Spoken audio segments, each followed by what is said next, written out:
Can you talk about the train bombing that you survived? Well, that dude you just had seen was, Jeff. Um, he was on the train with Giant me. warrior. Yeah, and he was on the train with me, and Barbarian was on the train as well. I mean, in our particular, like in our, we're on first class, and so it had sleepers there. So Barbarian, him, a guy named Dusty Wolf, um, myself, and Jeff. And I remember that Dusty had said, well, it was me first that actually had noticed that there was something going on because a guy from like third class, and in India, when they're third class, you can really tell they're very poor people.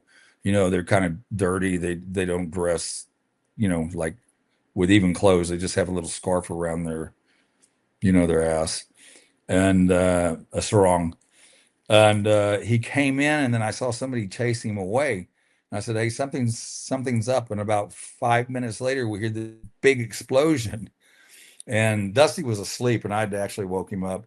And we looked out Dusty stuck his head outside the window, and he says, "Oh my God, like three cars ahead of us had been blown up. You could see that it was blown up. There was paper because it was is right next also to the mail, the part that carries the mail. So all the post was flying around as well. So we were in the siding for 20 years.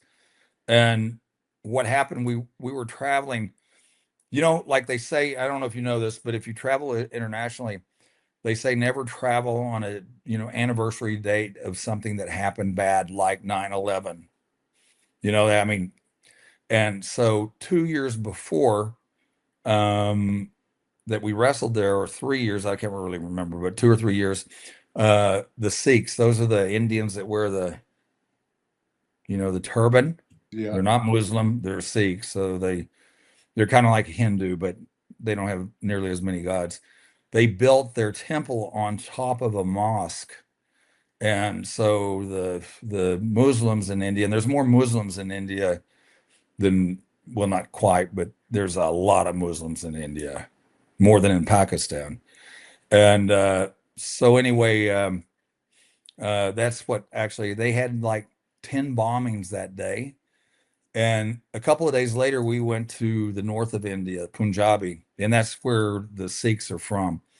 And we had a whole the Muslims said that they wanted to assassinate us. I didn't know this at the time. I only found out after we made the trip. But we had all these guys with us with guns and the Sikhs, and they told us don't stick your head out the window, and once we got to where we were going, we said, what's the deal? And they said they had said the Muslims said that they were gonna try to kill you guys. So our hotel was like very we had where we were staying, we had the military police, we had the Sikhs, their own police, and they were just everywhere. So we felt like every hallway, every passage where the restaurants were, everywhere we had guards.